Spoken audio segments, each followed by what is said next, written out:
이 두 연구기관은 이 같은 추세를 감안하면 현재 385곳인 국내 대학 수가 20년 정도 후에는 190곳으로 반토막 날 것을 전망하고 있습니다. 이렇게 지방대에 신입생이 모이지 않자 지방대학교는 교수님들을 영업사원으로 부려먹고 있다고 합니다. 대한민국이 세계에서 아이를 가장 많이 낳지 않는다는 건 이미 대한민국 사람이라면 모두 다 알고 있는 사실입니다. 아이를 안 낳다 보니까 이로 인해서 파생되는 문제점이 한두 가지가 아닐 텐데요. 오늘은 여러 문제점 중 하나인 지방대학교가 처한 현실에 대해서 한번 말해보려고 합니다. 우선 지금 대학교에선 학생들을 뽑을 때 수시와 정시 모집으로 학생을 뽑고 있는데요. 수시와 정시 모집에서 원서를 넣은 학생들을 모두 뽑아도 마지막에 등록을 하지 않은 학생들이 많아서 정원을 채우지 못하고 있는 대학이 정말 많은 상황입니다. 그래서 대학교에선 정원을 채우기 위해선 추가 모집을 할 수밖에 없고, 그러다 보니 그 숫자는 작년에 비해서 2배가 됐습니다. 올해 4년제 대학 164곳이 신입생 17,561명을 추가 모집하게 됐는데요. 4년제 대학이 아닌 곳까지 포함하면 그 수가 훨씬 많을 것으로 예상됩니다. 심지어 이름만 대면 누구나 아는 그런 명문대학교도 지금 추가 모집을 하고 있는 상황인데, 지방대학의 정원불충원은 말할 것도 없을 것입니다. 이렇게 신입생 모집이 힘든 상황에서 대학교들은 점점 폐교를 할 수밖에 없는 상황이 오게 될 텐데요. 서울대 사회발전연구소와 한국보건사회연구원에 따르면 2000년 이후 지금까지 폐교된 학교는 총 19곳인데 그중 18곳이 지방대학교였다고 합니다. 출산율 저하에 따른 학령인구 감소와 대도시로 인구가 집중되는 현상으로 인해서 지방 소멸이 가속화되고 있기 때문에, 그러다 보니 수도권 대학보단 비수도권 대학이 사라지는 속도가 훨씬 더 빠른 것이라고 보시면 되겠습니다. 이 두 연구기관은 이 같은 추세를 감안하면 현재 385곳인 국내 대학 수가 20년 정도 후에는 190곳으로 반토막 날 것을 전망하고 있습니다. 이렇게 지방대에 신입생이 모이지 않자 지방대학교는 교수님들을 영업사원으로 부려먹고 있다고 합니다. 이게 뭔 소리냐면, 교수님들을 시켜서 고등학교로 파견 보내서 학생들을 끌어오게 홍보팀으로 보내는 건데요. 경북의 한 사립대 교수는 이제 익숙한 장면이라 고등학교에선 귀찮게 하면서 교수를 그냥 가장 막내 선생님에게 떠넘긴다고 하는데요. 그리고 교수 한 명당 최소 신입생 10명을 데려오는 게 암묵적인 룰이라고 합니다. 뿐만 아니라 교무실에 가서 굽신거린다고 수학이 맨날 많은 건 아닌데, 모든 교수가 그렇게 하기 때문에 눈치가 보여서 할 수밖에 없는 상황이라고 하네요. 또한 충청 지역의 다른 대학 교수님은 교무실 앞에 대학 관계자 출입 금지가 붙어 있거나 담당 교사 수업이 끝날 때까지 하염없이 그냥 기다리고만 있다가 제대로 말도 못 붙여보고 명함과 입시 요강만 주고 돌아온 적도 허다하다고 말했습니다. 이런 박대를 당하면서까지 영업 활동을 하는 이유는 대학교는 15년대 등록금 동결로 인해서 신입생마저 채우지 못하면 학교 재정이 파탄나기 때문이라고 합니다. 한국대학교육협의회 자료에 따르면 2008년부터 2020년까지 사립대의 1년 평균 등록금은 710만원에서 20만원으로 잡혀 있는데요. 이 금액을 교육부가 15년째 동결해오고 있는 상황이라고 합니다. 협의회는 국민소득과 가계소득, 소비자 물가지수 등을 반영하면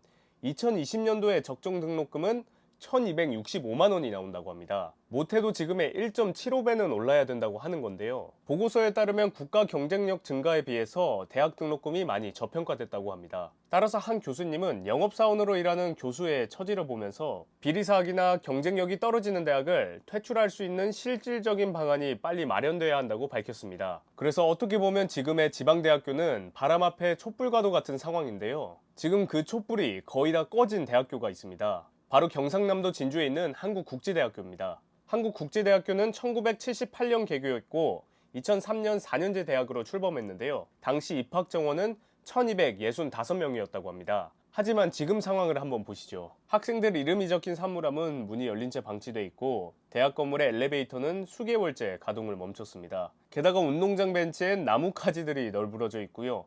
농구 골대와 벤치는 녹이 두껍게 슬어 있다고 합니다. 사진만 보면 누가 봐도 폐교된 학교라고 볼 수 있겠는데 아직은 폐교가 되지 않았다고 합니다. 올해 신입생은 27명, 원래 모집 인원이 393명이었지만 충원율이 6.9%밖에 되진 않았다고 합니다. 저런 몰골의 학교에서 여전히 신입생을 뽑는 게 놀라울 따름인데요.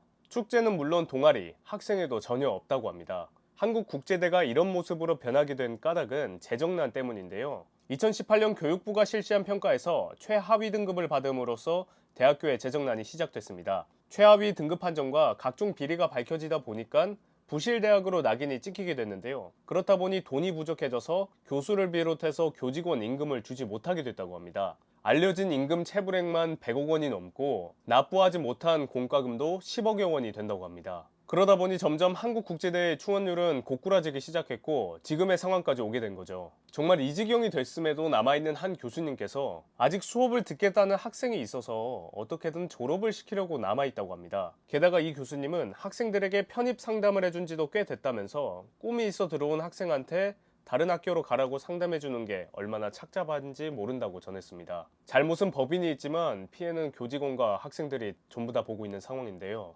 교육부는 강의할 교수가 없어서 졸업 이수 학점을 채우기 어려운 상황이라는 제보를 받고 이 대학을 현장 조사했다고 합니다. 조만간 감사가 진행돼서 학사 운영이 파행이라는 점이 명확하게 드러나면 강제 폐쇄 절차에 돌입할 수 있다고 하는데요. 중요한 건 한국국제대 사태가 끝이 아니라 이제 시작이라는 점입니다. 2022년 기준으로 입학령이 50명도 되지 않는 곳이 11곳이나 되고 교직원 임금을 체불했거나 교육부가 재정 한계에 도달했다고 추정하는 대학은 32곳에 달한다고 합니다. 하지만 지방대학교가 위기에 처해 있다고 다 망해가는 것은 아닙니다. 왜냐하면 본인들만의 자구책을 찾아서 위기에서 벗어나는 대학도 있기 때문인데요. 이번에는 속초에 있는 한 대학교로 가보시겠습니다. 사진을 보시면 외국인밖에 없는 걸 볼 수 있는데요. 해당 대학교의 학생 1000여 명 중 약 900여 명이 20개국에서 온 외국인 학생이라고 합니다. 네팔에서 가장 많이 왔고 두 번째는 방글라데시, 세 번째는 우즈베키스탄이라고 하는데요. 이렇게 외국인 전용 대학교로 바뀌게 된 이유는 역시나 인구 감소로 인해서 한국인 신입생을 구하기가 굉장히 어려워졌기 때문입니다.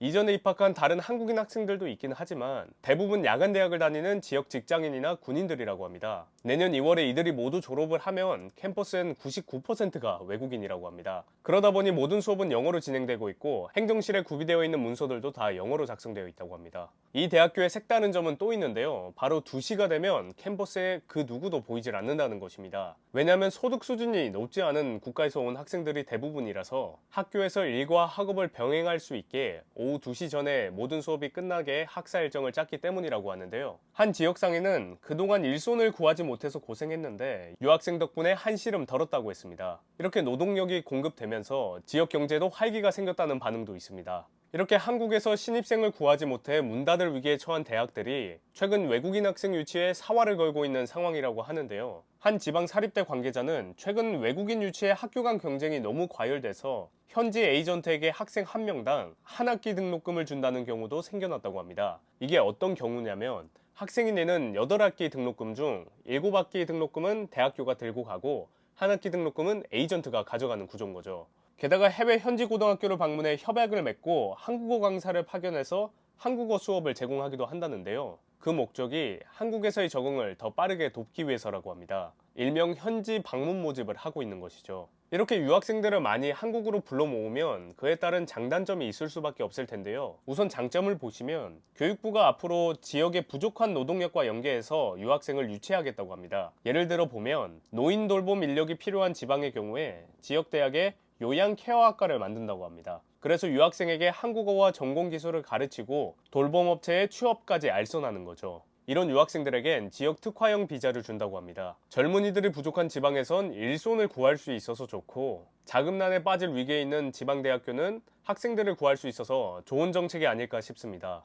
하지만 단점을 보면 경북 사립대 관계자는 학생 비자를 이용해서 돈을 벌려고 들어오는 외국인들을 걸러내기 어려운 문제가 있다고 합니다. 학생 비자 만료로 불법 체류자가 증가한 지역에선 주민들이 치안 불안을 호소하고 있다고 하는데요. 실제 자료에 따르면 유학 비자로 들어온 외국인 중 불법 체류자 비율은 1,400명에서 작년 말 9,800명으로 껑충 뛰었다고 합니다. 이렇게 대학교가 외국인을 유치하는 거에 대해서 시청자 여러분들의 의견을 댓글로 달아주시면 감사하겠습니다. 지금까지 위기에 처한 지방대학교에 대해서 알아봤는데요. 최근 교육부는 2024학년도 대학 정원을 1,829명 늘린다고 밝혔습니다. 반도체 등 첨단학과 증원이라고 하기는 하지만 학생 감소로 인해서 외국인 99%인 대학교도 등장하는 마당에 학생 수를 늘리는 게 아니라 부실대학교 정리 등 구조조정이 더 시급한 게 아니냐는 지적도 있습니다. 한국사학진흥재단의 폐교대학 지원책도 있긴 하지만 아직은 부족한 상태고 지방대학교 특성상 스스로 경영위기를 극복하는 것도 몹시 힘들다고 합니다. 하루빨리 대안이 마련돼서 한국국제대학교와 같이 교직원이나 학생이 피해를 보는 일이 앞으로는 없었으면 좋겠습니다.